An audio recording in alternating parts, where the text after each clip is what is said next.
திருச்சி அருகே 7 கோடி ரூபாய் முறைகேட்டில் ஈடுபட்டதாக ஒன்றிய குழு தலைவர் மீது நடவடிக்கை எடுக்க கோரி தேமுதிக கவுன்சிலர்கள் இருவர் தற்கொலை மிரட்டல் விடுத்த சம்பவம் பெரும் பரபரப்பை ஏற்படுத்தியுள்ளது.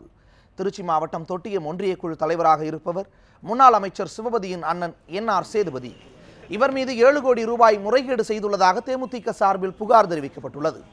ஊராட்சி ஒன்றியத்தில் விடப்பட்ட அனைத்து டெண்டர்களிலும் உறுப்பினர்களின் ஒப்புதல் பெறாமலேயே பணிகள் நடைபெற்றதாகவும், வணிக வளாகங்களில் கடைகள் வாடகைக்கு விடுவதிலும், பசுமை வீடு திட்டம், தாய் திட்டம் உள்ளிட்டவற்றில் முறைகேடு நடைபெற்றுள்ளதாகவும் கூறப்படுகிறது.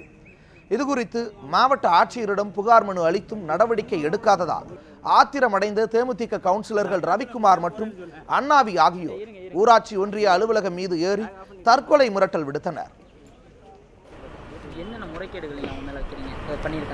அதான் பசுமை வீடு ஊழல், எஸ்சிங்க வீடுங்க இதெல்லாம் பிசி எம்பிசி பணம் வாங்கிட்டு நிறையா போட்டிருக்காங்க. மெயின் அது ஒன்று. தாய் ஸ்கீமில் அதே மாதிரி தலைமுறைகளை விட்டுட்டு இவங்களே சேர்மன் பண்ணுதான்னு சொல்லி இவரே எல்லாம் பொய் பில்லு போட்டு நிறையா பில் எடுத்திருக்காரு. இதற்கு மறுப்பு தெரிவித்துள்ள ஒன்றிய குழு துணைத் தலைவர் அண்ணா தண்டபாணி, தேமுதிக உறுப்பினர்களின் குற்றச்சாட்டுகள் குறித்து ஆதாரங்கள் இருந்தால் நிரூபிக்கட்டும் என்று தெரிவித்தார்.